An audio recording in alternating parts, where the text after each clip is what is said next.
자, 오늘 우리가 살펴볼 말씀은 삼손의 최후를 그려주고 있습니다. 삼손의 생애 가운데 마지막을 보여주고 있죠. 자, 그런데 오늘 말씀에서 볼 수 있는 삼손의 모습은 성도인 우리가 평소 그리던 생각하던 모습과는 너무나도 달라요. 왜냐하면 삼손하면 말 그대로 슈퍼맨과 같은 강력한 모습이 떠오르기 때문이죠. 그러니까 삼손하면요, 힘을 상징합니다. 항상 슈퍼맨, 힘이 강력한 자를 떠올리지 않습니까?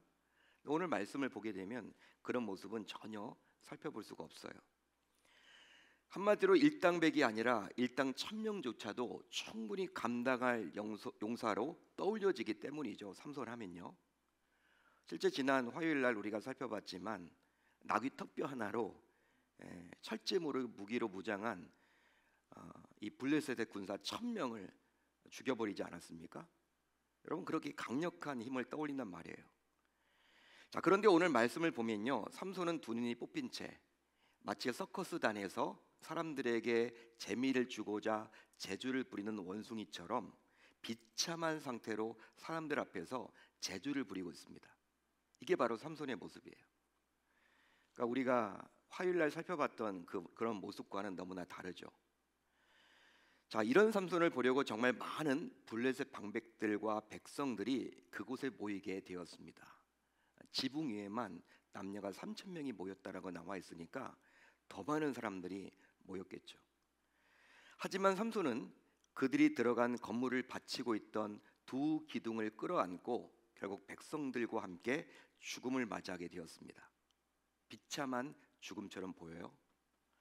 하지만 성도인 우리는 이런 삼손의 추후를 보면서 몇 가지 의문을 갖게 되는데요. 몇 가지 의문. 우선 삼손은 두 기둥을 끌어안고 죽지 않았습니까? 자, 그렇다면 결국 그는 자살한 것일까요? 여러분 한번 생각을 해보십시오. 삼손이 과연 자살을 한 것일까? 바로 스스로 자기 목숨을 끊은 것이기 때문이에요. 자기 목숨을 끊었잖아요. 여러분, 스스로 자기의 생을 끊는 게 보통 사람들은 자살이라고 이야기를 합니다. 자, 그렇다면 삼손 역시 자살을 한 것일까요? 그게 아니라면 그는 의를 위해서 정의롭게 죽은 것일까요? 여러분들이 한번 답을 해보십시오. 실제로 오늘 말씀을 보더라도 어느 누군가가 그에게 죽음을 강요하지 않습니다. 죽도록 종용하지 않아요. 또 병들어서 그가 자연사한 것도 아니죠. 옥에 갇혀 있다가 병들어서 죽은 것도 아니란 말이에요. 오히려 본인 스스로 선택한 죽음이었습니다. 따라서 삼손의 죽음을 어찌 바라보면 좋겠습니까? 어찌 바라봐야만 하는 것일까? 더욱이 오늘 말씀 31절을 보면 성경은 삼손에 대해서 마무리를 지으면서 이렇게 이야기를 해주고 있죠. 삼손이 이스라엘의 사사로 20년 동안 지냈더라라고 기록까지 해주고 있어요.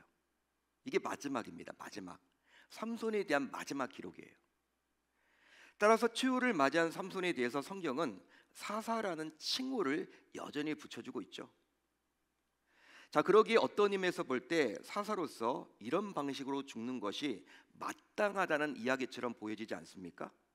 자, 그렇다면 여러분들은 이런 죽음을 과연 쉽게 납득하고 용납하고 받아들일 수 있겠습니까?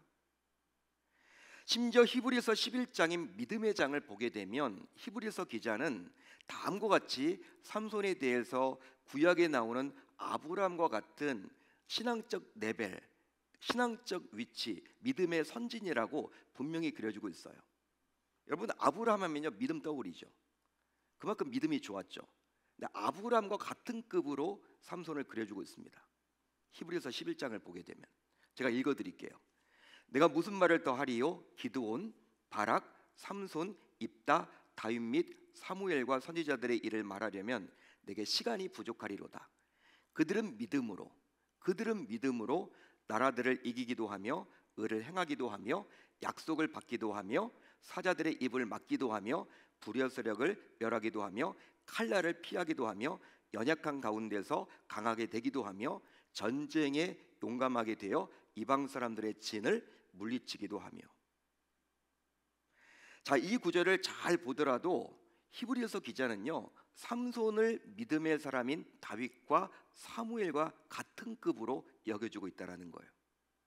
여러분, 다윗 하면요, 와, 믿음의 사람, 하나님이 그렇게 좋아했던 다윗, 항상 다윗의 길을 갔느냐, 그걸 가지고 그 후대 왕들을 평가하지 않습니까? 그만큼 하나님의 마음에 합한 자가 다윗. 사무엘 하면요, 우리가 여러분 너무나 잘 알고 있죠. 예? 사울에게도 기름을 부었고 또 다윗에게도 기름을 부었던 사무엘 선지자. 여러분, 그런 다윗과 사무엘과 같은 급으로 지금 그려주고 있어요, 이 삼손에 대해서. 자, 그러면 오늘 말씀에 나온 삼손의 결말을 보면서, 최후를 보면서 이런 히브리 기자의 평가가 과연 합당하다는 생각이 여러분들 드십니까? 자, 그렇다면 이 말씀을 듣는 여러분들은 삼손에 대해서 어떤 생각을 가지고 계실까요? 여러분, 삼손은 하나님께서 직접 세우신 사사입니다. 하나님께서 직접 세워주신 사사예요. 따라서 그에 대한 모든 평가는 누가 친히 내려주셔야 하는 거예요? 하나님이 친히 내려주시는 거예요. 즉, 후대를 살아가는 저와 여러분들이 내리는 것이 아니라 그를 세우신 하나님의 몫이라는 사실이죠. 그러므로 성도인 우리는 하나님의 시각, 곧 하나님의 관점을 주목하셔야 하는 것입니다. 그러기에 하나님이 세우신 사람의 경우에는 하나님께서 어떻게 마지막 평가를 하는지를 잘 봐야지 그 사람에 대한 정확한 결말을 내릴 수가 있는 것입니다. 할렐루야, 할렐루야. 세운 자가 하나님이기 때문에 하나님이 어떻게 결론을 내려서 평가하고 있는지를 꼭 보셔야만 한다는 거예요. 따라서 그의 결말이, 삼손의 결말이 우리가 생각하는 일반적인 죽음과는 다소 거리가 먼 죽음처럼 보이지만, 역사의 주관자 되시는 하나님께서는 그가 이스라엘 사사로 무려 20년 동안 지냈다라고 밝혀주고 있기 때문에 그 역시 그에게 맡겨진 사명을 잘 감당했다고 보셔야만 하는 것입니다. 거기에 더하여 오늘 말씀 30절을 보세요. 오늘 말씀 30절을 보시면 이렇게 기록을 해주고 있죠. 삼손이 죽을 때 죽인 자가 살았을 때 죽인 자보다 더욱 많았더라라고 기록을 해주고 있습니다. 블레셋 백성들을 말하는 거죠. 대적을 말하는 거죠. 그러기에 그가 비록 사명을 완수하는 과정에서 다소 매끄럽지 못한 문제가 있었더라도 사사로서 이스라엘 백성들을 구원하는 사명을 친히 죽으면서까지 완수했기에 끝까지 사사로 칭함을 받았고 결과적으로 상급을 받았다라고 봐야만 하는 것이죠. 믿으시면 아멘, 동의하시면 아멘. 그런즉 삼손의 죽음을 자살로 단정지어서는 곤란해요. 여러분 잘 들으십시오. 세상 사람들은요, 삼손 딱 하면요 자살했다 그렇게 쉽게 평가하지만 자살로 단정지어서는 곤란합니다. 왜냐하면 자살은 생명을 주신 하나님을 떠올리는 대신에 자기가 당면한 문제를 감당하지 못하고 스스로 생을 끊는 것이기 때문이에요. 하지만 삼손은 보기에는 자살처럼 보여요. 스스로 생을 끊었기 때문에 쉽게 말하면 자살했네 라고 말하기 쉽습니다. 하지만 자살이라 할 수 없는데 그 이유가 있으니 그것은 바로 무엇이냐면 스스로 죽음을 택함으로 하나님께서 자신에게 맡겨주신 사명을 완수하게 되었고, 그 결과 하나님 역시 사사기 16장과 히브리서 11장을 통해서 오히려 선교적 사명을 완수했다고 말해주기 때문입니다. 자, 이런 의미에서 볼 때 초대교회 교부였던 폴리캅 역시, 폴리캅 때 여러분 86세 죽지 않았습니까? 자연사한 것이 아니라 예수님 부인하면 살려줄게, 로마의 핍박이 있었습니다. 서문학 교회의 교부였던 이 폴리캅, 사도 요한의 제자였던 이 폴리캅에게 이제 로마 관원들이 들이닥쳐서 예수님 믿으면 당신을 살려줄게 라고 했을 때 나는 예수님을 부인할 수 없습니다. 86년 동안 예수님께서 나를 한 번도 부정한 적이 없으신데 내가 어떻게 예수님을 부정할 수 있단 말입니까? 나는 예수님을 부정할 수 없습니다, 부인할 수 없습니다 라는 그 말 한마디를 하면서 화영장으로 본인이 걸어갔어요. 그게 바로 폴리캅입니다. 화영장으로 걸어갔습니다. 따라서 스스로 걸어갔단 말이죠. 불타오르는 화영장으로. 따라서 세상 사람들은요, 그가 자살했다고 이야기를 합니다. 폴리캅 자살한 거지, 자기가 생을 그냥 거부한 거지라고 쉽게 단정짓지만, 그는 교부로서 끝까지 자신에게 맡겨진 사명을 완수하고자 택한 죽음이다 보니 자살이 아니라 순교를 한 것이죠. 할렐루야, 할렐루야. 여러분, 그렇기 때문에 삼손도 자살을 한 것이 아니고 폴리캅도 자살을 한 게 아니라는 거예요. 지금도 세상 사람들은 삼손에 대해서 자살했다고 이야기를 합니다. 그렇지만 우리는 자살로 봐서는 안 된다라는 거예요. 순교적 사명을 감당했다라고 보시면 좋습니다. 자, 계속해서 오늘 말씀을 묵상을 해보면요, 삼손이 과연 어떤 과정을 거쳐서 이제 끝내 사명을 완수했는지를 알 수 있습니다. 자, 오늘 말씀 25절로 26절을 보세요. 여러분들이 가지고 있는 성경 25절로 26절을 보면 삼손은 사람들이 모여있는 집, 그 집을 버티던 기둥으로 자신을 안내해 달라고 요구하죠. 그가 그리했던 이유는 바로 자기가 해야 할 일이 이제 무엇인지를 깨달았기 때문이에요. 실제로 그는 하나님의 이름이 땅에 떨어지고 하나님의 영광이 가려진 것을 보면서 너무나 안타까워하며 자신이 할 수 있는 최선의 길을 찾아서 결과적으로 사명을 완수하려고 신앙적 결단을 행동으로 옮겼습니다. 할렐루야, 할렐루야. 여러분, 성경은 이런 그의 결단이야말로 믿음이라고 이야기를 해주고 있죠. 믿음이다. 히브리서 여러분 11장에 분명히 믿음의 사람으로 그를 그려주고 있지 않습니까? 오늘 말씀에 나와 있는 이런 신앙적 결단이 곧 믿음이었다라는 거예요. 따라서 믿음은 끝까지 자신에게 맡겨진 사명의 자리에 서 있는 것입니다. 믿음을 정의 내려 보면 믿음은 끝까지 자신에게 맡겨진 사명의 자리에 서 있는 거예요. 또 믿음은 잊었던 사명을 다시금 회복해서 이제 무엇을 해야 하는지를 알고 행동으로 옮기는 것입니다. 믿음은 잊었던 사명을 다시금 회복해서 이제 무엇을 해야 하는지를 알고 행동으로 옮기는 것이에요. 그게 곧 믿음입니다. 계속해서 오늘 말씀 28절 이하를 보세요. 28절 이하를 보게 되면 이제 어떤 내용이 나옵니까? 삼손이 여호와께 부르짖었죠. 여호와께 부르짖습니다.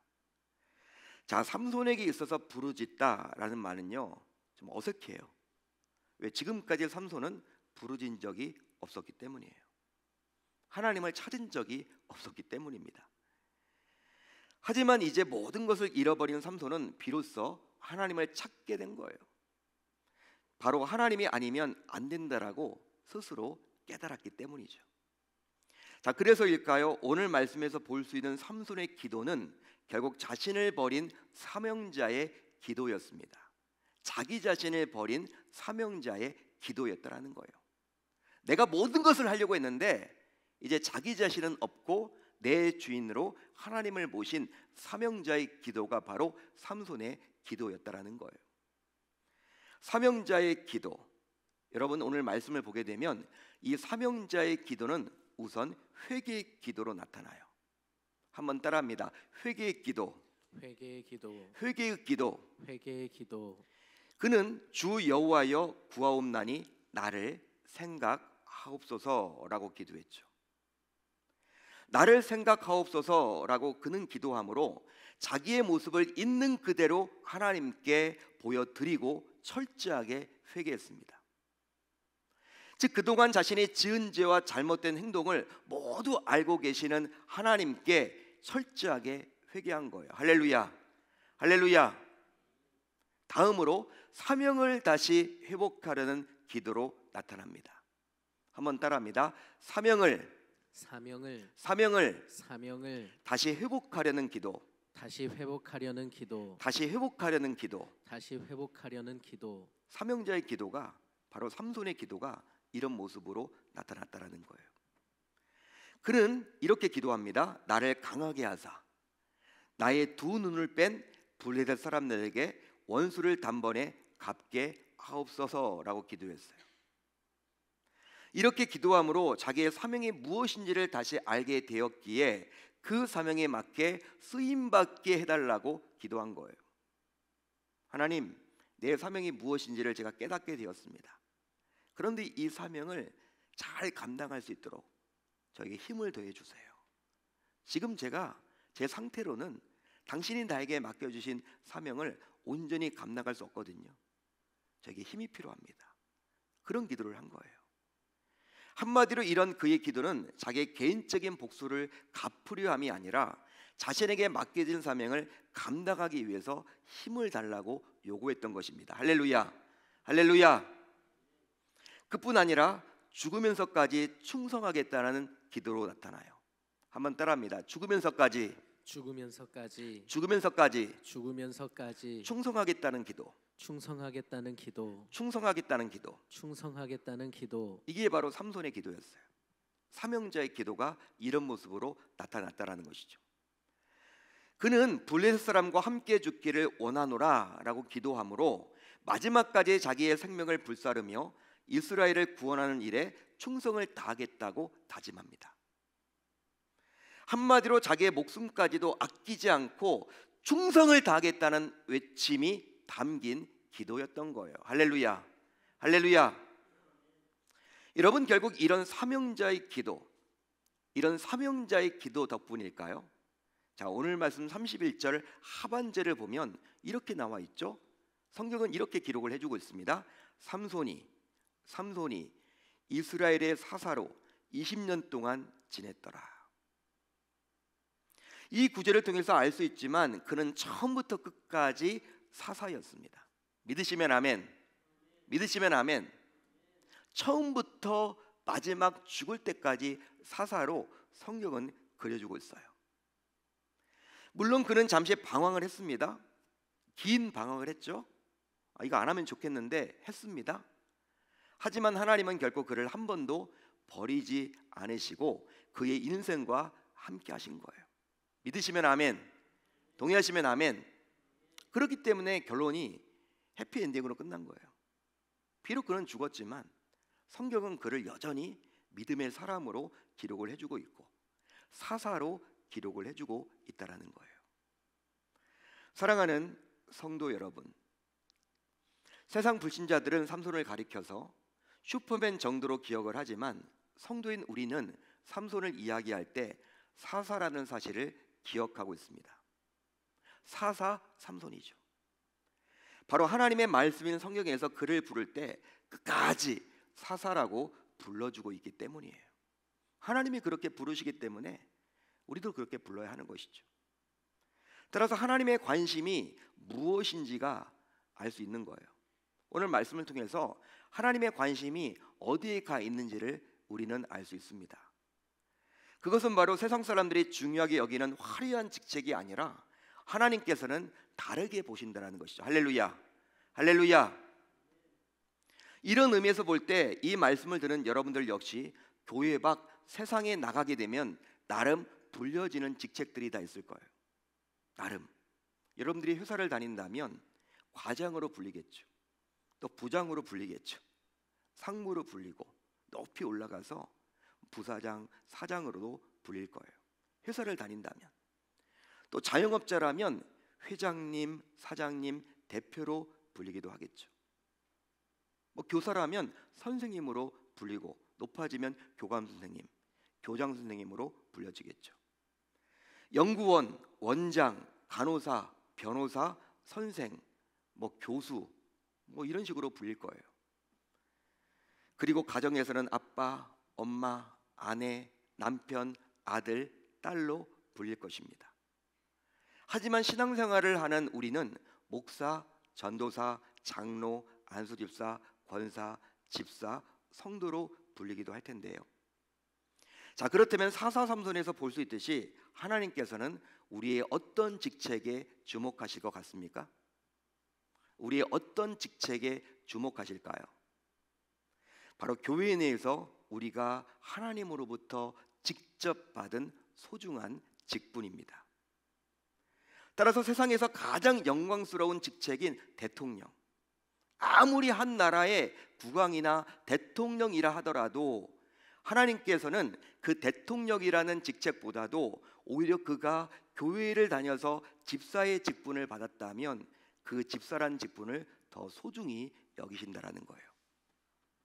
이 말은 하나님 앞에 섰을 때는 이 세상에서 환호하는 대통령, 장차관, 국회의원, 장군, 판검사, 의사, 변호사, 사장이라는 직책이 아무런 의미가 없다라는 것입니다. 장례할 때만 화려하게 하는 것이지 하나님 앞에 섰을 때는요, 그래 너 한 나라의 대통령 했구나, 너 장차관 했네, 하나님 그런 거 물어보지도 않습니다. 하나님은 거기에 관심이 없으세요. 우리가 여러분 뭐 장차관을 하느니 대통령을 하느니 거기에 하나님의 관심이 있지 않다라는 거예요. 오히려 성도인 우리가 받는 직분에 하나님은 더 관심을 기울이십니다. 믿으시면 아멘, 동의하시면 아멘.